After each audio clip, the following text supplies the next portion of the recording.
Welcome back to the Astrocast. I'm your host, Rue.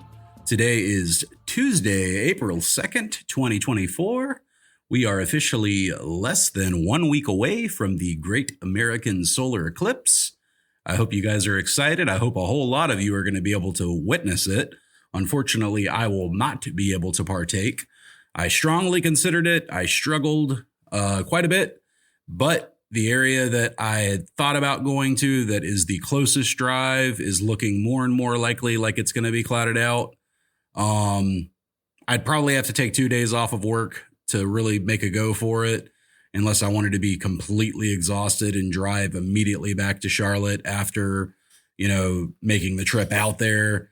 And that's not something that I would like to do. So as much as it breaks my heart, I will have to forego this eclipse, but I will certainly watch it live online, even though the experience is not even close to the same as being there. The other day I pulled up my video from 2017 that I took of the total solar eclipse that I was able to witness. And man, I just had a whole flood of emotions and everything else that came flooding back watching that clip, because it really is, if you haven't witnessed one, it really is something special. So, if you are within, like I said last week, 6 hours or 8 hours even, if you're within a reasonable day's drive and you think you're going to have clear skies, highly encourage you to go check it out. And, the skies weren't clear where I was in South Carolina when I drove down to see the eclipse. And if not for a slight break in the clouds, we probably wouldn't have been able to see it. But we did, as it were, and it was incredible. So I'll post a link to that video so you can check it out.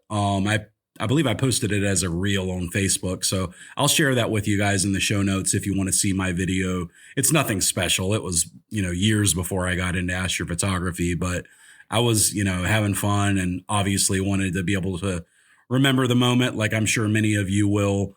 And I'm sure a ton of us out there are going to be recording and taking photos and everything else. I hope you have your solar filters already on hand. I know a lot of people are scrambling to get those. Just remember, you can't use like a 10-stop ND filter as a solar filter. That ain't going to work. If it's not a solar filter, don't try to use it as one. I think a solar filter is generally like a 20-stop filter. I think there are some 18-stop solar filters out there, but my general recommendation would be, if it's not sold as a solar filter from a reputable company, I would not point it at the sun. So I think that's generally pretty good advice for anyone who's going to be pointing expensive camera equipment at the sun. So I hope you enjoy it if you do get to see it. If you don't get to see it, definitely, watch a stream online. I think in Charlotte, we're going to get like 90% of the eclipse. So I'm definitely still going to check that out. Obviously, it's not the same as totality. But I still will go outside, take some pictures, might even get one of my scopes out and throw a filter on and take a few shots of that, because it is still cool to watch the sun get, mostly covered up during daylight hours. So definitely something that I'm still looking very much forward to. So I've been working on a little bit of a passion project for about a year now. And it kind of surprised me when I sat down and thought about how long I've been working on this particular rig. But I thought it would be a good thing to talk about on the show, because there's a few reasons why I think it's a good thing to talk about. First of all, it's a good thing to talk about because one of the first things that always gets brought up by people who are new to the hobby is how expensive astrophotography can be. And yes, astrophotography, no doubt about it, can be a very expensive hobby. However, that being said, the good thing about the hobby is that very much like Johnny Cash said in one of his better songs, not that he didn't have bad songs, but one of my favorite songs of his, did I say that right? He said one piece at a time, and I love that song, just like many of his others. And with astrophotography, you can build your rigs one piece at a time. And if you start with a really good mount, which is what any good astrophotographer will tell you is the most important piece of any good rig, then you can slowly add on as you go and kit it out until you get it to where it's perfect for you. And what I have been slowly building is what I consider to be the perfect wide field rig. And it is built around what a lot of people would be considering, an inexpensive rig. Now, I sat down today and I totaled up all of the parts that I have purchased over the last year plus for this rig, and it is not inexpensive. If you were to just go out and slap down a credit card in one day, it would be a pretty penny. But I didn't buy all this stuff at one time, and I was able to use this rig, since day one when I started, with the mount last year. In fact, the mount that I'm using now for this rig is not even the original mount that I started with, because I originally started with a star tracker before moving on to the mount that I have now, which is what we'll get into. So the point being that I started with one piece and then I slowly added on. And now looking at the full list, I've got over a dozen components that make up what I consider to be kind of the ultimate wide field rig for me anyway. Obviously you could probably spend a whole lot more money if you wanted to make something fancier, but on a reasonable budget for the average person, I would consider this to be the ultimate wide field rig. So I'm going to tell you how you also can build the ultimate wide field rig and do it one piece at a time. And what does that rig consist of? Well, we're going to start with the mount. So the mount that I am using for this rig is extremely popular these days, and for a good reason. It is the Star Adventurer GTI. It is a very capable and, very, very user-friendly equatorial mount. And I use the phrase equatorial mount rather than star tracker, even though some people would call it a fancy star tracker, being that it tracks in both right ascension and declination. And I'll explain what that is, and does so very well. It is indeed a go-to equatorial mount. So the difference being you can buy a less expensive device that is called a star tracker. And what that device does is you mount a camera or even a small telescope on top of it, and you align it to the North Star, which is Polaris, and then you point it up at whatever you're wanting to shoot at in the night sky. And the problem with that is you have to be really good at locating objects in the night sky. So for example, if I said, okay, I want to shoot the Horsehead Nebula. Now advanced astronomer, not even an advanced astronomer, a moderately experienced astronomer, the Horsehead Nebula is extremely easy to find. It's Alnitak star in the constellation of Orion. Point it there and you're good to go. But something that is further away from a bright star, let's say the Rosette Nebula, that could be pretty difficult to find without go-to functionality. So if you only have a star tracker, what you have to do is manually point your camera to that portion of the sky and then snap a photo. And then you have to wait for the camera to expose, and then you have to see if you're in the right area. And that can mean a whole lot of different things depending on where you are. If you're in a really dark sky, you might see some nebulosity from your target. But again, that depends on what target you're looking at. If you're going for a very faint object, like let's say I'm just going to throw out the Witchhead Nebula, even though that's a very large target. That would require a whole lot of exposures to get it to bring out any nebulosity. So what do you do then? Well, You have to look at a star map on your phone and then look at the screen on your camera and say, do these stars match up to the star map that's on my phone? Okay, well, maybe they do match up, but is your camera rotated the correct way? I don't know.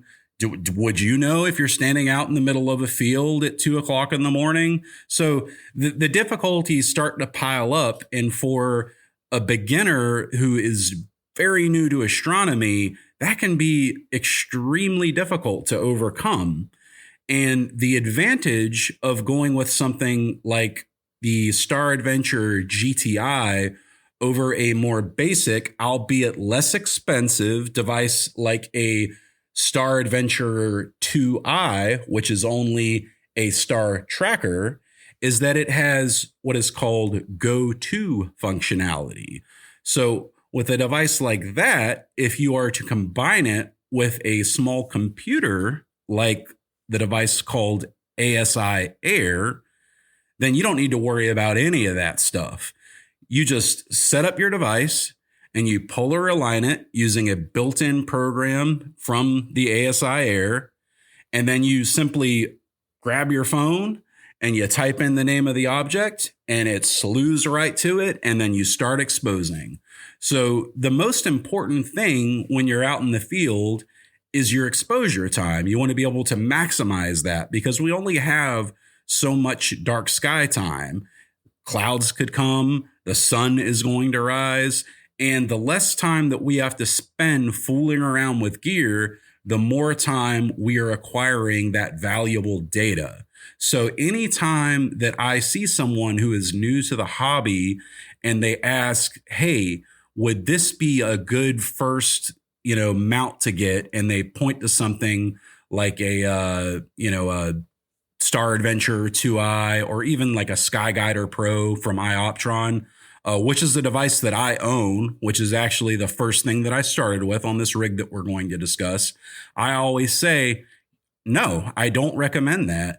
Don't get a star tracker for your first device unless you only want to do really wide field shots like of the Milky Way.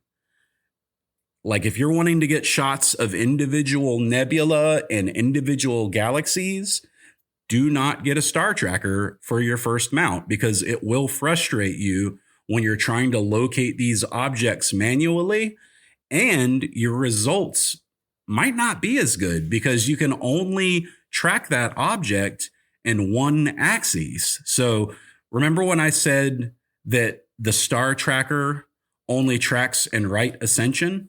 Well, right ascension is the movement that you see the stars move across the night sky in. So if you sit and watch the stars at night as they rise over your head from east to west, they slowly move as the night passes, and that movement is called right ascension. The other axis that an equatorial mount can travel in is called declination. And that is important depending on how well you polar align your mount, which is one of the most important fundamental things for a new person to astronomy to learn how to do. So you really want to be able to track in both right ascension and declination. So I say all this to tell you that the difference in price between something like a Star Adventure 2i, which is a star tracker only, and the GTI is not that big. So if you were to get the comparable setup between the two, so that would be the 2i Pro Pack, which is the one that comes with the counterweight and the declination bar, everything you need to actually connect your camera or telescope to it, and a tripod, it's going to cost you about $500. Whereas the GTI with the tripod is $740. So for just a couple hundred more dollars, you can make your experience so much better. And it is very, very, very much worth it in the long run. So if you're looking to buy your very first mount and you're wanting to build yourself a rig that is going to last you a long time, I highly recommend that you start with the GTI. So that's going to be the first piece to our perfect Widefield rig, the Star Adventure GTI at $740. Also, just very briefly, I want to explain what an equatorial mount is for anyone who may be listening to the show who isn't an astrophotographer, but just enjoys listening to astronomy shows. The equatorial mount is essentially like a tripod that we set our telescope on, and it moves along with the Earth's rotation. So we are able to track objects in the night sky. And we generally use either the computer that is built into the mount or an external computer, and generally use a guiding system as well, which is a separate telescope on top, or sometimes inside of the main imaging camera, or even what is called an off-axis guider in some systems that sends small signals to the mount for corrections. And basically, that is what allows us to take very long exposures of the night sky, so we are able to reveal nebulosity on targets like nebula, galaxies, and star clusters, and what have you. So if you've ever wondered what I'm talking about when I say equatorial mount, just think of a fancy tripod with a motorized gimbal type head on top of it. All right, so we've got our equatorial mount picked out. The next obvious question is, what are we going to use to image with? So there are two things that we have to answer. What is our lens or telescope going to be? And what is our camera going to be? So the first thing that I'd like to talk about is the lens. And I am saying lens here and not telescope, because we are going to be using a camera lens. And that is for one reason in particular. It's because this particular camera lens is very famous in the astronomy world because it is very fast. And when I say fast, what I mean is it is able to gather light very quick in comparison to other lenses and other telescopes. So camera lenses and telescopes use what is called an f-stop number to indicate how quickly they gather light. And standard telescopes, like your refractor telescopes, generally run around f4 to f6, f4 being on the much faster side, and f5.6 generally being kind of like a standard 80 millimeter telescope. And what this lens is an f2 lens, which is very, very fast by astrophotography standards. And if any of you are experienced astrophotographers, you probably already know which lens I am talking about. And that, of course, is the Rokinon 135 millimeter f2 lens. In other markets, it is known as the Samyang 135 f2 lens, but it is the same lens. It is just branded differently depending on which country you're in. Now, this lens can be purchased brand new for the Canon EF version, which is generally the most popular version because many times people will use it with Astro modified Canon cameras. And you can have that for $409 new right now. I believe when I purchased mine new last year, I paid $350 for it. So I think that price may have gone up just a little bit over the last year. However, you can also find used versions on cloudynights.com, which is an excellent astrophotography forum and classifieds webpage. I am going to link every product that we discussed today in the show notes. So that way, if you want to pick up any of these items, you can. I will not link to used products just because used products can vary in conditions so much. I never feel comfortable posting a used product just because you don't know what you're going to get. But if you are comfortable with that, obviously feel free to hunt around. Just make sure that you purchase it from somebody who is reputable, who gives good reviews, et cetera, et cetera. But Cloudy Nights is an excellent place to look if you want to find some used gear. So that being said, I went with the Canon version, but they also make versions for different cameras like Nikon's and micro four thirds cameras, et cetera, et cetera. So f2 is really important in this case. The reason that we're choosing this over, say, a small refractor telescope like a red cat is because those cannot gather light nearly as quickly as this telescope can. And what that means is we are going to be able to image our nebula nearly twice as fast as a comparable telescope. So we'll be able to get much better images much quicker because of that. There is one thing that many people have to do with this lens when they get it. It's a simple modification. So it's a manual lens, and what that means is to focus it, you have to manually turn a helical focuser that is built onto the lens. So essentially it's just a big ring that you turn on the body of the lens to find focus. And when we are focusing on the stars, we want to focus at what is called infinity, which is, the furthest focus away. And it's a point that's generally close to infinity, but sometimes we have to back it off just a little bit. And sometimes we even have to push it a little bit past infinity. And that's where you can sometimes run into a little bit of an issue with this lens. Me in particular, I had that issue with this lens. However, not to worry, it is a very, very easy modification to make. And Nico Carver from Nebula Photos on YouTube, which is an excellent astrophotography channel. If you haven't seen it, I highly recommend you check it out. He has a really easy to follow tutorial for how to do this modification, and it should only take you 5 to 10 minutes to complete. If you can use a screwdriver and follow very simple instructions, you should have no trouble whatsoever doing it. It basically just involves removing a couple of screws and then modifying the lens so you can push the focus slightly past infinity. And this allows us to make sure that we can properly focus on the stars when we're out imaging. So not only is this a great lens for astrophotography, but it's great because it's only $400 new.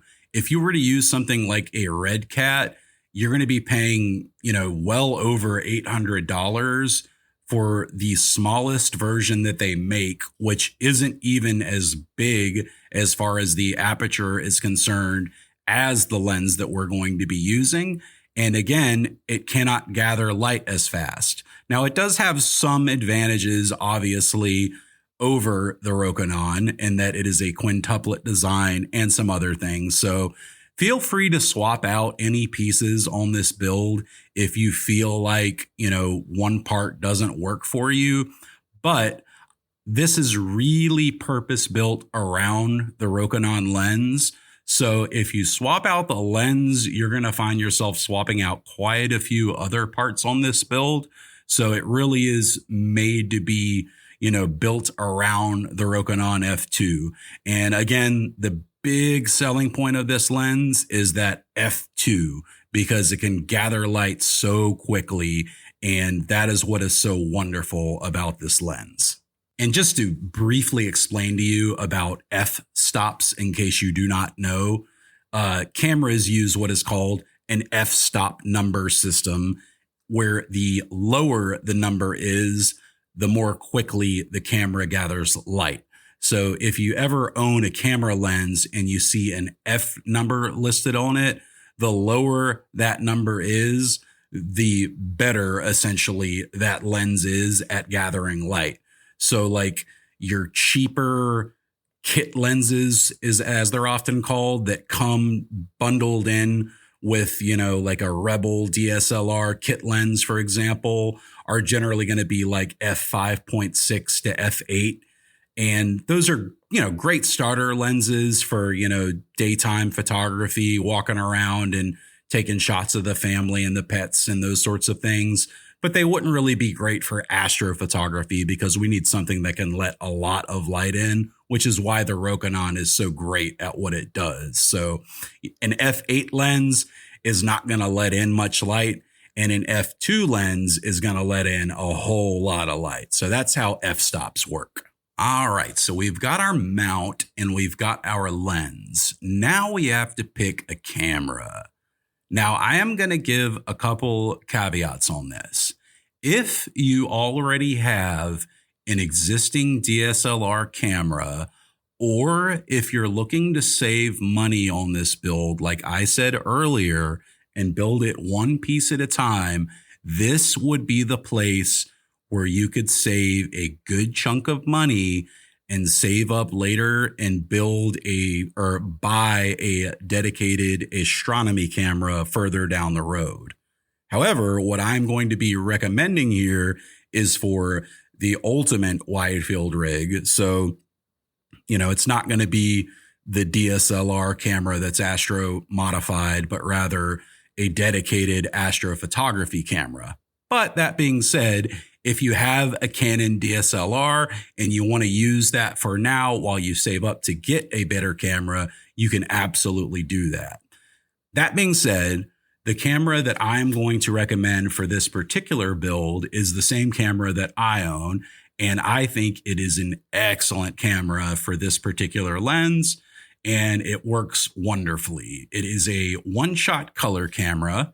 And I know you could go with a mono camera, but again, this is the more budget-friendly build, and we're trying to make this a more beginner-friendly build as well. So, all that being said, the camera is the ZWO ASI 294 MC Pro. I know that is a mouthful, but all of ZWO's cameras are a mouthful. But that being said, this is a wonderful camera. By astrophotography standards, it is a very reasonably priced $999. They do occasionally go up for sale used on places like cloudynights.com, and I've seen people sell them for $650 to $750. So if you look around and you want to bargain, you can certainly find one if you're willing to keep your eyes peeled. I did purchase mine new about 2 years ago, and it has been absolutely wonderful. I love this camera. It has given me phenomenal results, and I know you can spend an extra $500 and get the 2600 MC Pro. I didn't have that much money at the time when I was, putting together my rig, so I was not able to do that. If you have the additional 500, I would say look at the 2600 MC Pro. But for this rig, again, I am recommending the 294 MC Pro. It does have the built-in cooler on the back, which is a wonderful feature that all professional astronomy cameras have. The reason that is so important is that it cools the sensor of the camera while you're taking shots, which in turn reduces the noise in your photos. So noise is the enemy of the astrophotographer. Noise makes our pictures not look as good and just reduces the overall signal quality that we're able to obtain. At the end of the day, when we process these images, if they are really noisy, they don't look great. And even though there are wonderful tools for removing noise in post-processing, if you start with really bad data, there's only so much you can do to make it look good. Whereas if you don't have a lot of noise to begin with, you're going to be in a much better spot. So having a cooled camera is just so important when you're out in the field. There's other great advantages as well. You need to take what are called dark shots for your astrophotography images. And when you have a cooled camera, you don't have to take dark shots while you're out in the field, because you can actually cool the camera down to the same temperature that it was at while you were in the field and take the darks whenever you want. And you can actually store those darks and use them for up to 6 months at a time, which is just a wonderful feature and saves you so much time. I update my dark library every 3 to 6 months, and I just generally can kind of get a feel for it when I'm processing my photos and things just start not looking quite right in PixInsight, which is the program that I use to put my images together. And yeah, so the 294 MC Pro, excellent camera, highly recommended. It works really well with this lens. It's not too heavy, cools very well. As far as price goes, it's great. If you go a step below, you got, I guess the 585 MC Pro, and then you have the square censored camera. I can't remember the number off the top of my head, but I'm just not a big fan of square sensors. So that's why I went with the 294. I spent a little bit more, and I think I got a much better camera for it. Now, it's slightly smaller than an APS-C sensor, but it is, again, a very, very good camera. So highly recommend that one. That is going to be our camera for this rig. All right, so now we have a camera, we've got a mount, and we've got a lens. Now we need something to control it all with. That's actually really important. And there are a lot of different ways that you can go with this. But as you're going to see, we are going to put this all together as one really nice, functional, well put together system that is extremely portable and really just tidy and well put together. And a very crucial piece of that is making sure that we have the right computer that fits well into this system. And the computer that you want to make that happen is the ASI Air Mini.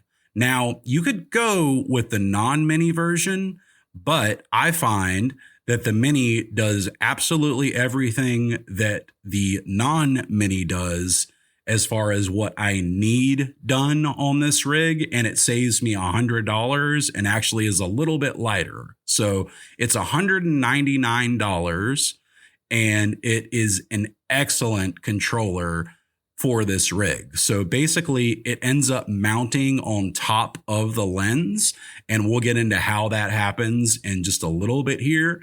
But the Mini basically is a slightly smaller and more refined version of the regular ASI Air Pro.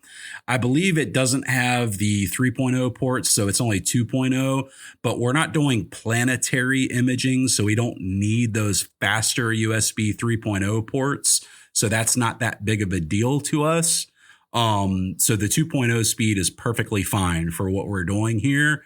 So it's gonna work great for our needs, and it does work great. Trust me, because I've been using it for over a year on this rig. You can use that extra $100 towards the other gear we're going to be buying for this. And the beauty of the ASI Air is that it implements so perfectly with everything that is going into this rig. Now, there are a lot of divisive thoughts and feelings on ZWO as a company, and I understand that.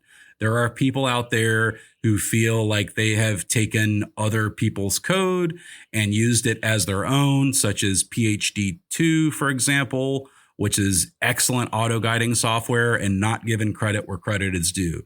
And I completely understand and sympathize with those thoughts.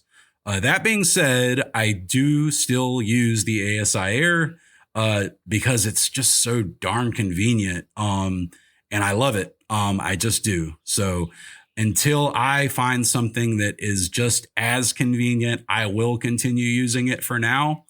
And it implements so perfectly with all of the devices that we're using in this rig. So that is what I will recommend for the computer controller for it. So everything's going to end up plugging into the ASI Air Mini. So your camera, that 294 Pro, is going to plug directly into the ASI Air. The Star Adventure GTI mount is also going to plug into the ASI Air. And then another couple devices that we are going to touch on shortly will also plug into the ASI Air. So again, that is $199. It's $100 cheaper than the standard ASI Air Pro, and we will use that $100 towards other devices that will make our images better. The alternative to an ASI Air is using a laptop or even a mini PC. A lot of people will get a mini PC and then mount it to their tripod or underneath their tripod, and then they'll use remote desktop software to sign in via their laptop or even their home computer, and then they can remotely image that way using software called Nina. And I always like to give, every option that's available, and that option is certainly available to you as well. So if you don't want to get an ASI Air, you could absolutely use a Windows PC, and it will certainly work with all of these devices as well. So ASI Air is what my recommendation is going to be. But if ZWO is not your favorite and you don't want to use an ASI Air, you could certainly use a mini PC or even a laptop while you're out in the field and use Nina. Nina is excellent astrophotography software. I've used it for many, many months. When I end up building my observatory, it will be controlled by Nina. But how I image right now has to be very portable just because of the way I do it. And ASI Air works better for me that way. But I want to give all of your options. Again, I recommend the Air for this build, but you do have the option of using a laptop or a mini PC and then using Nina. You can also remote into it just like you can with the Air. All right, so the next thing that we're going to need for this setup is going to be a guiding system. So guiding is important because it's going to ensure that we get very, very stable conditions when we're taking long exposures. Could you get away with a 135 millimeter focal length lens on a Star Adventure GTI? Perhaps you could if you did a very, very good polar alignment and you were doing 30 to 60 second exposures, but that's not the point of this build. The point of this build is to be able to do, up to 10, even 20-minute exposures if you would like to do that. Not that I do, but if you wanted to, you can. And in order to do exposures of that length, you do need auto guiding. Now, equatorial mounts, generally speaking, don't necessarily need auto guiding if we're just going to be tracking objects in the night sky for visually observing them, or even if we're taking short exposures or even longer exposures at very wide focal lengths. So, for example, if we were doing something like Milky Way photography with a very wide focal length, like let's say a 16 millimeter lens that's, very wide, then we could take a 60-second exposure, no problem. But being that we're taking exposures that are at 135 millimeters, so, much more zoomed in, if you will, auto guiding does become necessary because we want to be able to take, 3 to 5 minute exposures so we can capture as much nebulosity as possible. And what this does is it essentially gives us another small telescope that is going to sit on top of the lens and send small signals to your mount to correct whenever it is off of whatever target that you're on. So essentially the guide scope is going to look at stars that are in the area that you are exposing, and it's going to lock onto those stars. And anytime that it sees one of those stars move slightly, it's going to send a correction signal to your mount to say, hey, go ahead and nudge a little bit this way, or hey, go ahead and nudge a little bit that way. And it's going to correct for you over and over again throughout the night, so you can continue to take long exposures without having to worry about getting things like trailing stars in your shots. And ultimately, this is what's going to let you take those long 3 to 5 minute exposures or even 20-minute exposures. I have a friend named Braxton who pretty much only takes 20-minute exposures and has a very similar setup to what we're building with this rig. And that's what he prefers to do. And that's perfectly fine if that's what you prefer to do. And by using a setup to what we're building akin to this, you will be able to do that. So for the auto guiding system, you need two pieces. You need a guide camera and you need a guide scope. Fortunately for us, we can get away with rather inexpensive guide camera and guide scope as far as astrophotography standards go, inexpensive. So the guide scope that I'm going to recommend is the SV Bony SV165 30 millimeter mini f4 guide scope. Now, this can be had for just $53, and it's one of the few products I'm going to link to that you can purchase on Amazon.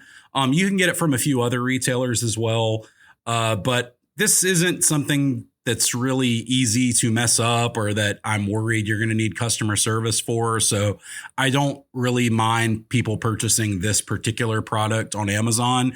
I would not recommend that you buy your Rokinon lens or the mount or, the more high price items on Amazon. But for something like the guide scope, it's fine to buy it on Amazon. And ultimately, you're probably going to get the better price on Amazon for that specifically. The guide camera, however, I would recommend getting somewhere like High Point Scientific or Agena Astro, and I will link to the best price in the show notes. And that goes for about $149. It's the ASI 120mm Mini, and this is an extremely popular guide camera that is used by tons of astrophotographers. I actually own two of these cameras. I use one on my larger 80 millimeter telescope, and I also use one, obviously, on my 135 rig that we're talking about now. So if you combine that guide camera with the smaller guide scope, they fit together perfectly and will give you excellent auto guiding results and will allow you to take those 3 to 5, even 10 and 20 minute long exposures if you choose to do that in combination with that Rokinon lens. Now, the next thing that I am going to say we're going to purchase for this rig is ultimately one of the things that I ended up adding much later. But I'm going to tell you that I wish I had got it much, much earlier. And what that is an electronic autofocuser for this lens. So as I said earlier, the Rokinon lens is a manual focus lens. A lot of photography lenses that are in the more inexpensive range, and when I say inexpensive, I mean by photography standards, $400 for a lens might sound very expensive to people who don't, buy a lot of photography gear. But by camera lens standards, that is very inexpensive. They're generally going to be manual focus lenses.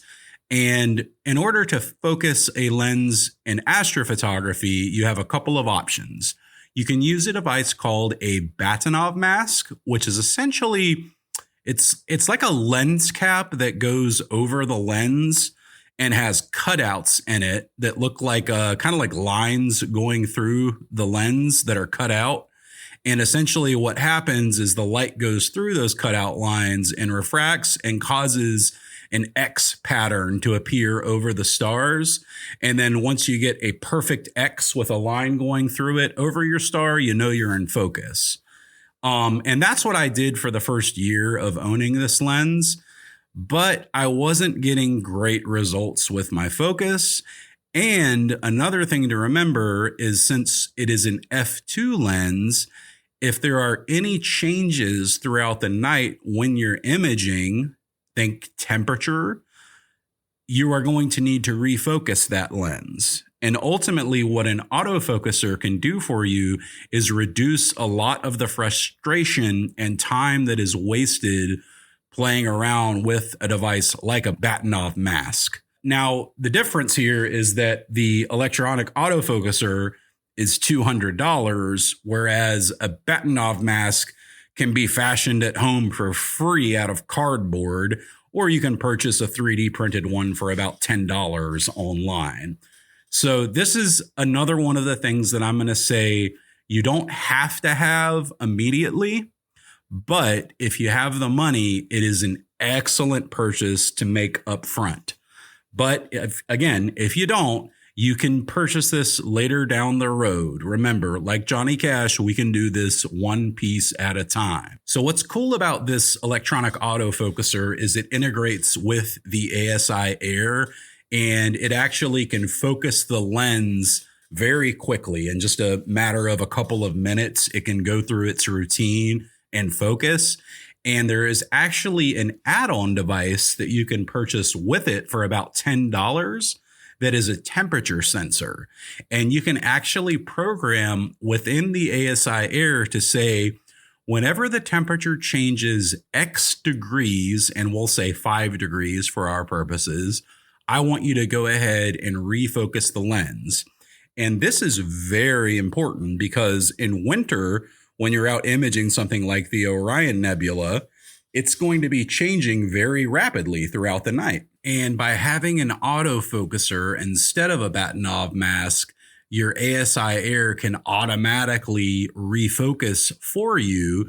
In fact, if you're, let's say, running a routine that is taking 100 exposures of a specific nebula and that temperature has changed, let's say 5 degrees after 20 of those exposures are done, it will automatically stop after the 20th frame without you doing anything, refocus the stars, and then continue on from that point, taking the next 80 exposures.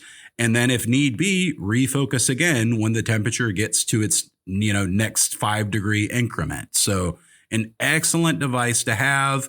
It will make sure that your stars are very sharp throughout the night. And ultimately, with an f2 lens, if you want to actually image at f2, focus is very critical. We have to be able to nail our focus. We have to be able to nail our back focus, which is something that we're going to be discussing a little bit later in the episode. And something like an electronic autofocuser is really going to help you master that. So the more astute among you may have realized by now that I have talked about using an autofocuser with a manual lens, but I haven't talked about how we're going to be connecting that autofocuser to this manual lens. Fortunately for us, this lens is so popular that some very enterprising entrepreneurs out there have actually created small businesses to 3D print specific mounts that are made for the Rokinon 135 to hold the lens, the electronic autofocuser, a guide camera and scope, and also the ASI Air. And what's so cool about that is it allows everything to fit into one very neat and tidy package that weighs less, significantly less, than the payload capacity of the Star Adventure GTI, which is wonderful.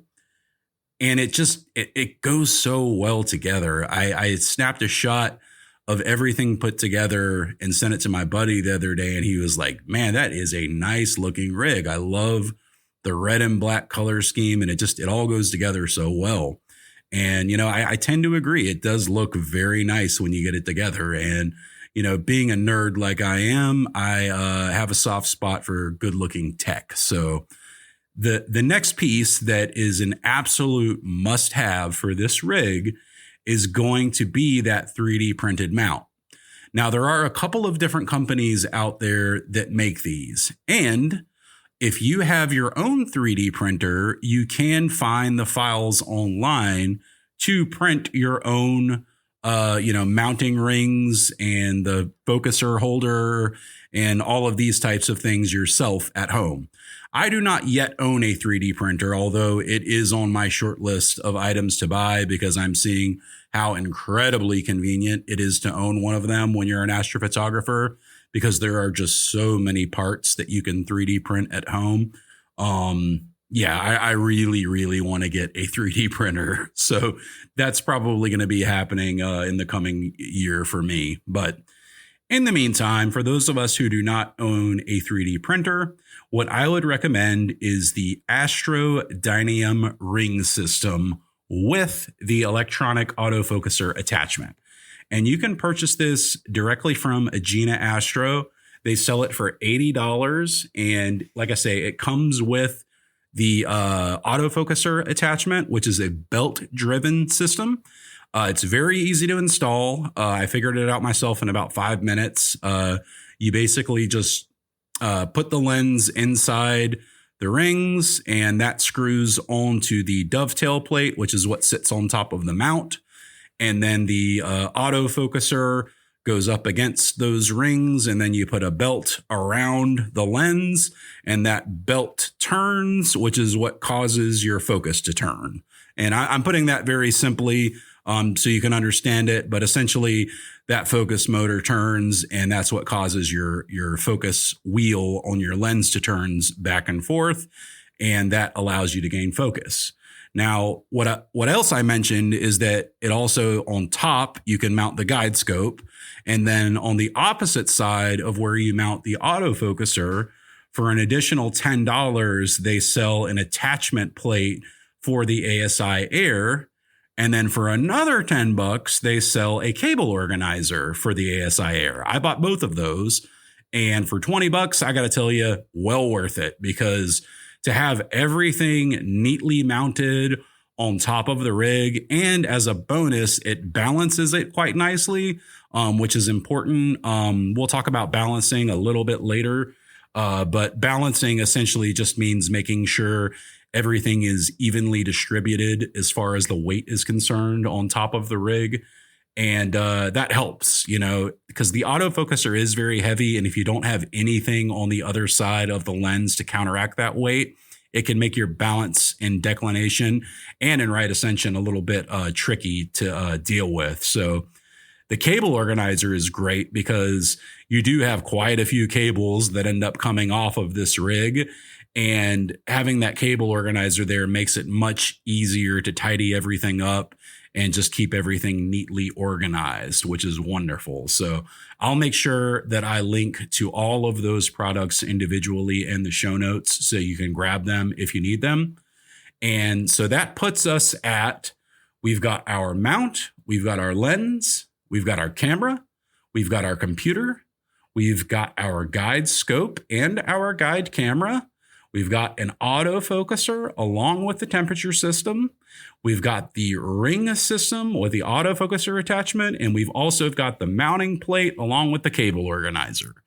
So that is the vast majority of the rig itself, but we still need to be able to get back focus, which is something that is very important for any telescope, but is extremely important for an f2 telescope. I'm saying telescope, but we know it's a camera lens, because if that isn't exact, then you will get not pretty stars. And we'll explain exactly what that means. So your back focus is the distance between your focal reducer and the sensor of the camera. Now, we don't have a focal reducer on this system because it's just a camera lens that we're using. So technically what we're looking at is camera flange to sensor distance. And for a Canon lens, that would be 44 millimeters. I believe I've also seen 44.5 millimeters. Kind of depends on where you look and who you ask. And then if you add in a filter, that can add anywhere from 0.5 millimeter to 1 millimeter.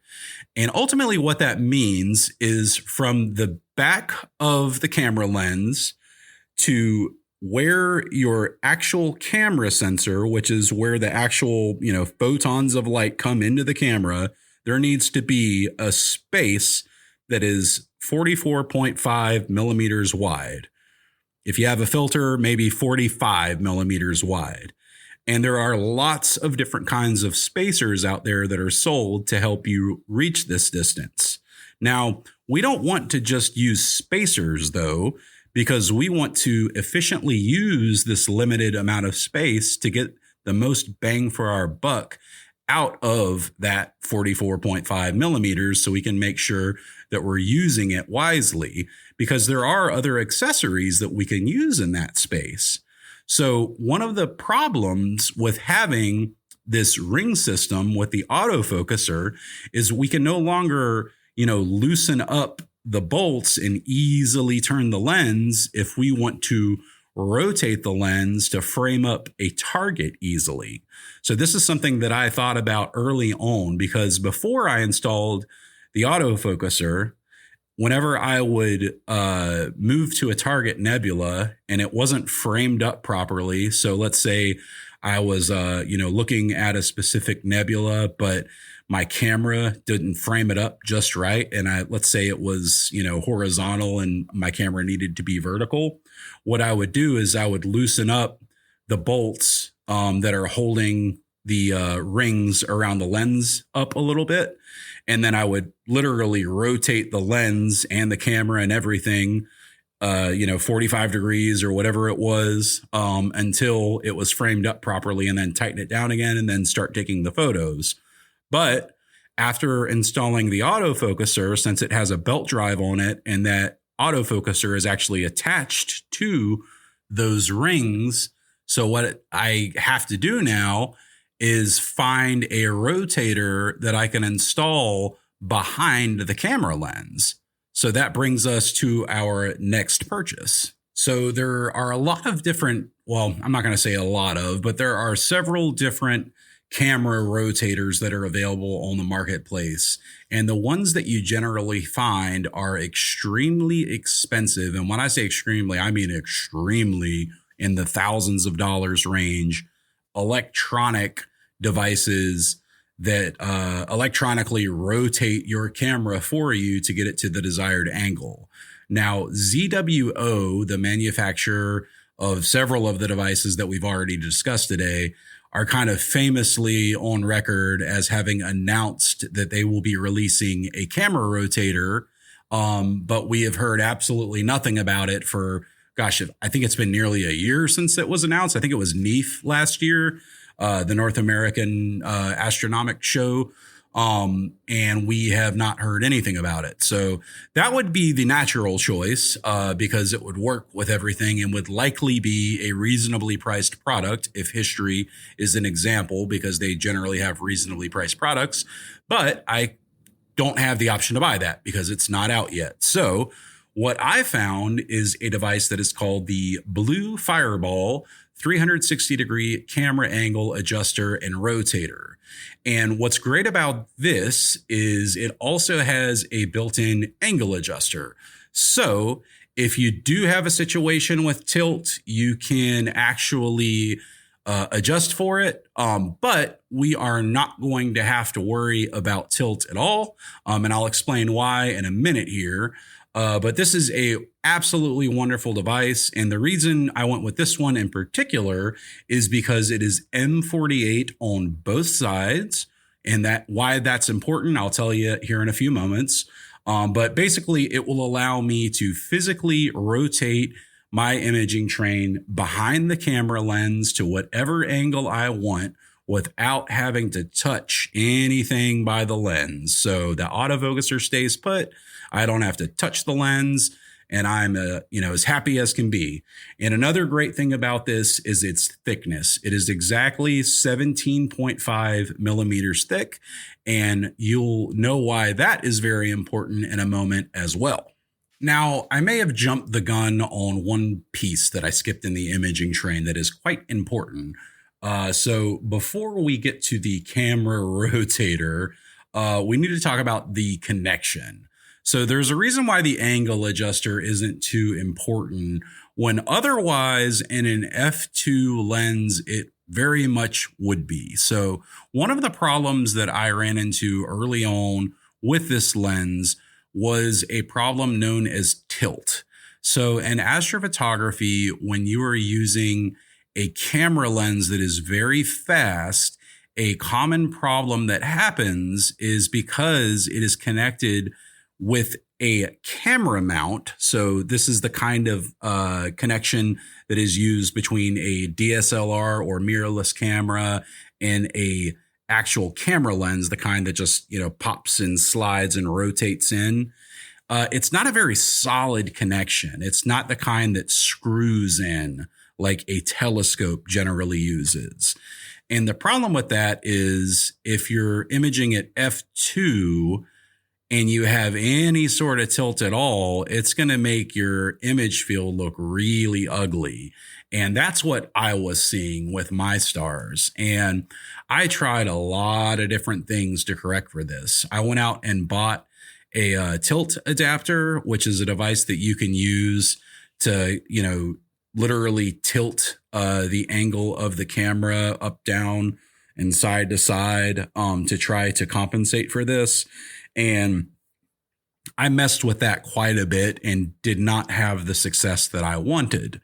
So ultimately, what I did is I found what is called a replacement bayonet for the Rokinon lens. So what this does is it basically removes the Canon camera connection from the back of the Rokinon lens and replaces it with a more standardized telescope connection that is known as M48. So this is a 48 millimeter screw-on connection. And this opens up a whole new world of possibilities as far as how we can connect different devices such as, filter drawers, extension tubes, and, camera rotators directly onto the lens. And it solves the tilt problem, which was honestly the biggest problem that I had with this lens. So by replacing that bayonet, I saved myself such a headache. So I am going to highly, highly, highly recommend that with one caveat.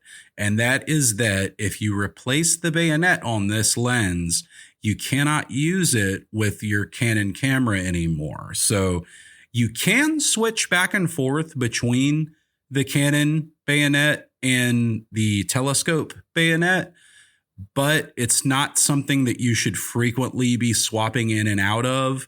It's very easy to replace them. It's just 3 small Phillips head screws. So it's not like it's a difficult thing to do. Whenever I first showed it to a friend, they asked, was this hard to do? I'm thinking about doing it to mine. And I said, no, extremely simple. Just literally 3 small Phillips head screws. So if you can use a screwdriver, I ordered it online from a company called First Light Optics, and it is called the Samyang M48 bayonet replacement. And it runs 30 pounds. They are based out of England. So that's $37 US, but their shipping was very fast. I received it in under a week. And if you have this lens and an astronomy camera, I really can't recommend that bayonet replacement enough, especially if you suffer from any kind of tilt, as it will solve your tilt problems for good. So the Samyang M48 bayonet replacement. And the reason why I'm mentioning this now is because what I mentioned earlier with the camera rotator, that device actually has M48 on both sides. So you would actually screw the camera rotator directly onto the back of the lens. And then from there, you can add on either another spacer or what we are going to add on ourselves in this build, which is going to be a filter drawer. So the next thing that we are going to add is known as the ZWO Generation 2 filter drawer. And it is the M42 version. It actually goes from M48 to M42. And that's great because that means we can screw it right onto that camera rotator. And then it goes from that size down to M42, which is the exact size that ZWO cameras use, generally speaking. So the ASI 294 MC Pro camera that I recommended is M42, as are most of their cameras. I suppose some of the more expensive, larger cameras might use M48, but they do have adapters where you can easily go from M42 to M48. So not the end of the world if you have to adapt from one to the other. There are plenty of adapters out there to do it, but this is seamless. So if you purchase these 2 items, you're going to be able to easily connect them without having to use any adapters, which is great because I personally don't like having to use adapters if I don't have to. And what's great about this in particular, this filter drawer, is that it is exactly 21 millimeters wide. So if you've been following at home, 21 millimeters plus the 17.5 millimeters for our camera rotator earlier, right? So 21 plus 17.5. Where does that put us at? It puts us at 38.5, which is a really good spot to be because the 294 MC Pro and many of the other ASI cameras have a 6.5 millimeter spacing between the camera itself and the sensor. So essentially what I'm saying here is this is going to get us perfectly to 45 millimeters of space, which is exactly what you're going to want if you install a filter. And we will be installing a filter because the device that we're installing is a filter drawer. So being that we're going to have a filter drawer, we might as well use a filter with it. And even if you, are in phenomenal Bortle 1 skies, you could still use a UV IR cut filter, or something along those lines, to make sure that you're hitting that. If you don't need to use any filter at all, you should still be fine at 45 millimeters. You just need to adjust your focus a little bit more. But this gives you perfect back spacing for the camera, without having to use any adapters, which is really just wonderful. So that's a great thing. And it took me a long time to get to this. I had to draw out diagrams of where everything went and how it all fit together, because there are several different versions of that camera rotator that are available. And I wanted to make sure that I got the right one that would go together with the filter drawer correctly. And the filter drawer is really cool because the way that it works, it's a 2-inch filter drawer. So basically, most filters for astrophotography come in either 1.25 inch or 2-inch. They call them mounted filters. And those are basically the kind that you can screw in to telescopes or filter drawers or filter wheels. And then there's also unmounted filters, which basically don't have screw threads in them. So, just glass essentially.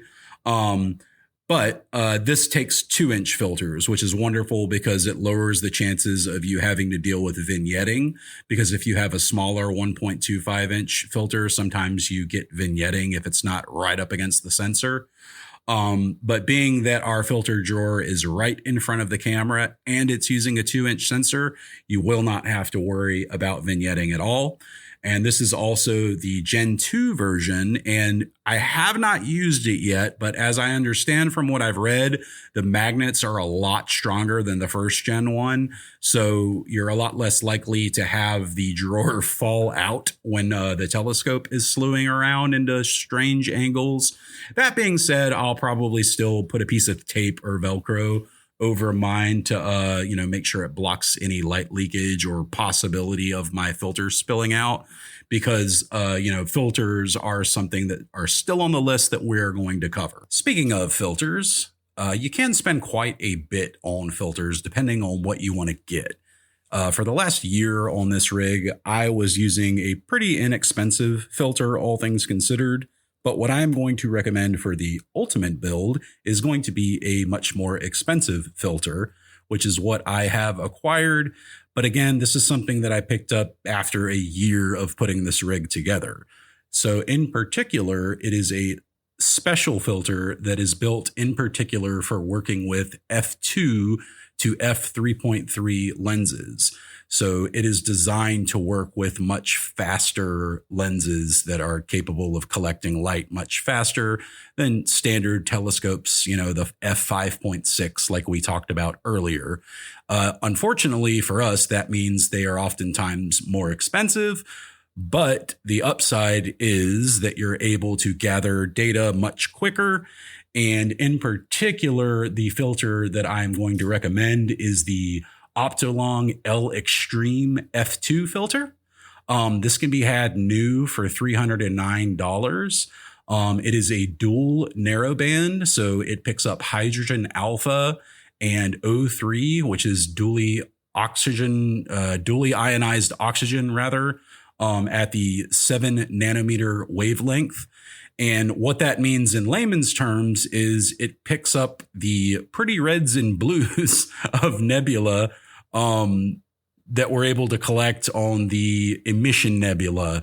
So think really popular nebula targets like the Orion Nebula, North American Nebula, and, things like that. So, the vast majority of your really popular large emission nebula are going to work really well with a dual narrowband filter.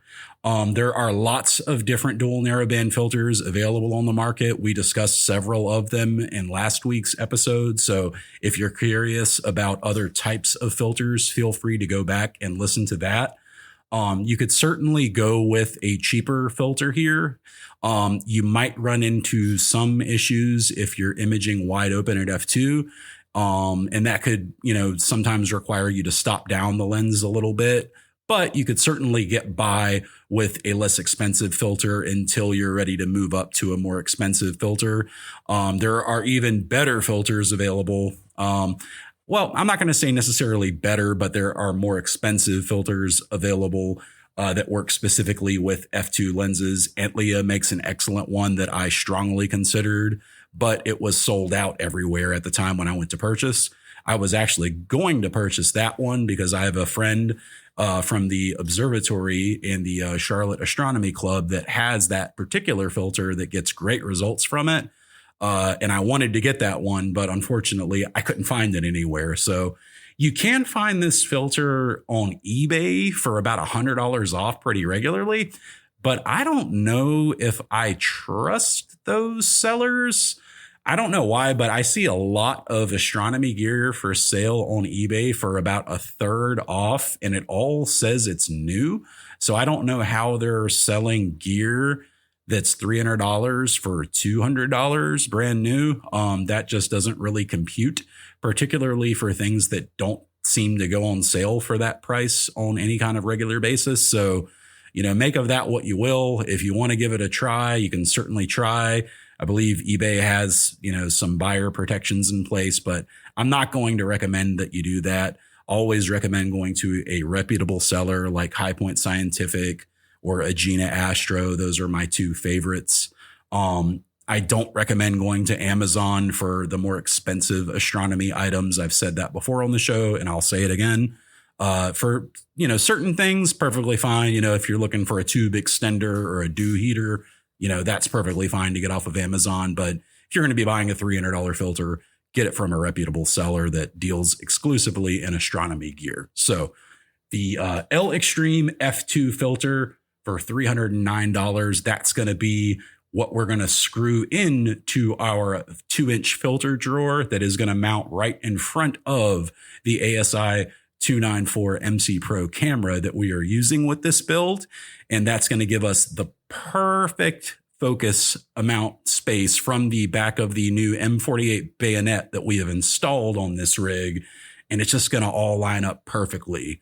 Now, what I'm also going to recommend is going to be a UV IR cut filter. Now, luckily with these, you don't have to buy a special F2 version. I actually emailed High Point Scientific and checked with them because I wasn't entirely sure if you needed a specific F2 version for UV IR cut filters. And they assured me that, pretty much any UV IR cut filter will work fine. I've had good luck with SV Boney's stuff, so I really don't have a problem recommending their UV IR cut filter. I read reviews on it. It had solid reviews, and I saw a lot of people saying, I dare you to show me the difference between this and Bader's version, which cost 4 times as much. So I don't have a problem recommending SV Boney's 2-inch UV IR cut filter, which goes for just $25. And I believe that you can actually pick up from Amazon. So go ahead and feel free to grab that. Again, I will post all of these in the show notes. And we're getting down to the brass tacks here. We've almost got our full rig built.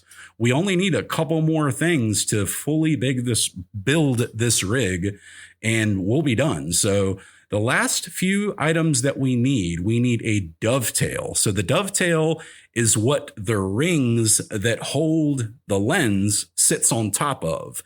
So your Star Adventure GTI, the equatorial mount that I talked about earlier, it has a space for a dovetail to slide inside of that you tighten down, and it kind of clamps around that dovetail. And that's what holds your entire imaging train in place. So the dovetail is a very important piece of your rig. But lucky for us, there is a very affordable dovetail that I use myself. I actually own two of them, and it's made by a company called Neewer. That is Neewer. And it is a 9-inch model, which is more than enough for our needs. That's 230 millimeters in metric. And it is just $35. And this is another one of those items that I can fully recommend picking up on Amazon just because it's cheap there and it's quick to get. So definitely feel free to order that one off of Amazon as well. Sorry about the notification sounds. I was just informed by my wife that the baby birds on our back porch have just hatched. We have a Carolina wren mommy bird that set up a nest on a ladder that's on our back porch that we discovered about a month ago. And obviously we've been giving her space, and we've seen her coming and going from the porch. And I noticed this morning that she was bringing in a worm, and I said, oh man, we must be getting close if she's bringing worms in. And sure enough, they have hatched because she heard the little chirp. So congratulations to Mother Wren. Wrens are one of my favorite birds. We have a lot of them locally here. And that's just super cool. I love birds. I'm an avid birder as well as astronomer. So I love taking photos of birds as one of my hobbies also. But to get back, we've covered the dovetail, and there's just a couple more odds and ends that we need to finish up our rig. And one very important thing that I don't want to skip over, we need to get 2 dew heaters. So dew heaters are basically lens warmers that wrap around your lenses to keep them from dewing up, so getting condensation over them throughout the night, or fogging up even. If it's either cold or hot out, it can happen either way depending on what the dew point is. And those are crucial to have in the summer and in the winter because you can maintain a consistent temperature on your lens and prevent fogging and dewing on your lenses. And if you don't have those, your lens can fog up and then your session is completely ruined. I used to think you just needed one for your imaging, lens, until my guide scope fogged up one night and I was unable to continue guiding because it was interrupted. So 2 dew heaters is what you would ideally want to have for your rig. These are not expensive. You can pick them up for just $18 each. The company that I like that makes them is also Neewer, the same company that makes the dovetail that I just recommended. And you can find these between $15 and $20. The ones I'm going to recommend are $18 each. And you can get those again on Amazon. And they're excellent. So they actually are USB powered, and I'm going to recommend a small surge protector that you can bring with you to plug in your ASI air to, as well as your dew heaters, because your ASI air is going to be accepting USB ports from your guide camera, your mount, your imaging camera, and your, all your other devices. So you're not going to be wanting to plug in dew heaters to it.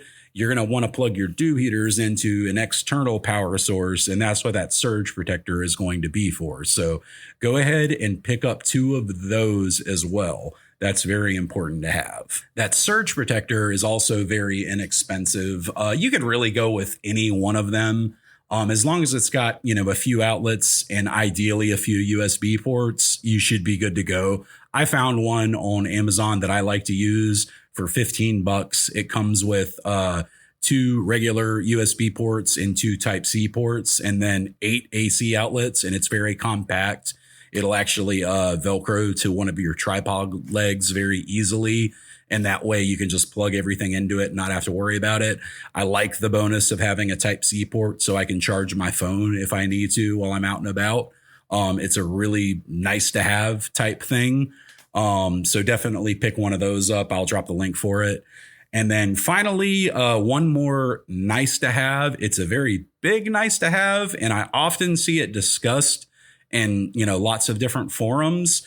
And that's going to be a power station for your rig. So if you're like me, you occasionally take trips out to remote areas to image where there's dark skies. And if you build this incredible rig capable of imaging at f2, I would certainly hope that you would occasionally take it out to a dark site to image. And if you do that, you're going to want something that's capable of running it all night long. And I can tell you that a lot of the power stations that are available online are really overpriced. You're paying for a name brand, and there are ones out there that can do the exact same job for you and run that rig all night long, sometimes 2 nights long, for less than half of what you'll pay for a name brand one like Jackery. So I went with one called Fanatic, I believe is the off-name brand. And I actually went to go look it up on Amazon because I was going to recommend the same one to you guys to purchase because it's been so good to me. It's a 300 watt hour power station with 2 AC outlets, multiple USB outlets. It's got a DC outlet as well. But that brand has apparently turned into a new brand called Gooloo, Gooloo, go figure. But it's the same one. I can tell by looking at it that it's the same one as the one that I own. So I am going to link that in the show notes as well.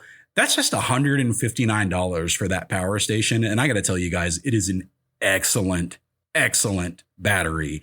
I took it with me to my Bortle 1 trip last year, and it ran both of my rigs all night long. And when I got back in the morning, it still had over 30% of its battery life left. So that's running a CEM 26 with an 80 ED, cooled camera, and then the Star Adventure GTI with the Canon Rebel Astro modified.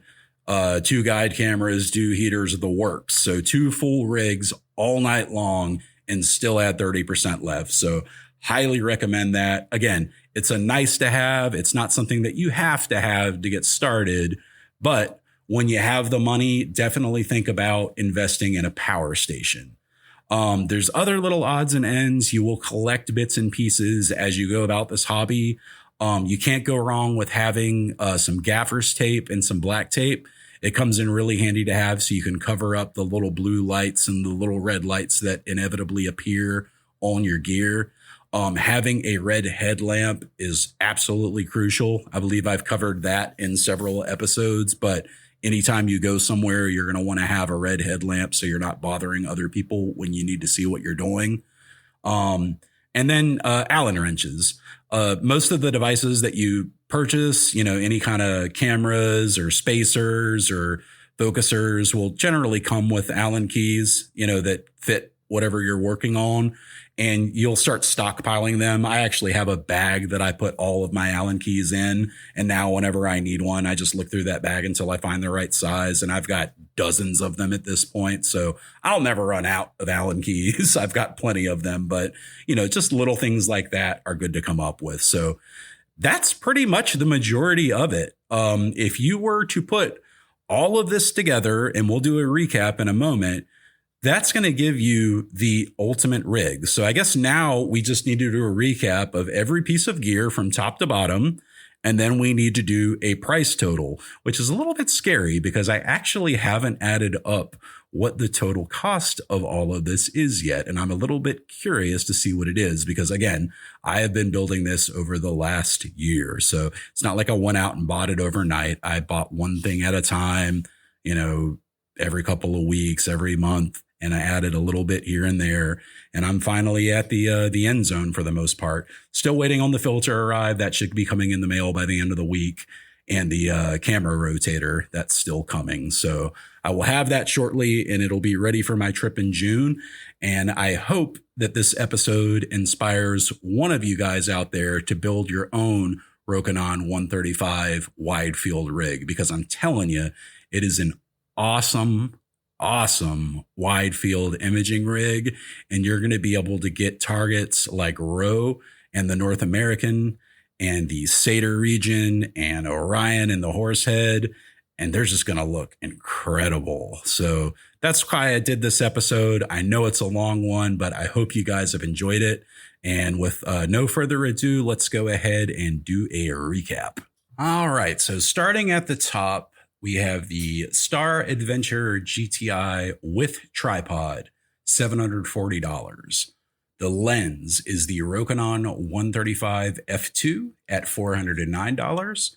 Our camera is the ASI 294 MC Pro at $999. Our computer is the ASI Air Mini at $199. The guide camera is the ASI 120 millimeter mini guide camera at $149. Our guide scope is the SV Bony SV165 30 millimeter f4 guide scope, $53. Our electronic autofocuser is by ASI and comes in at $199. The temperature sensor for the EAF is $10.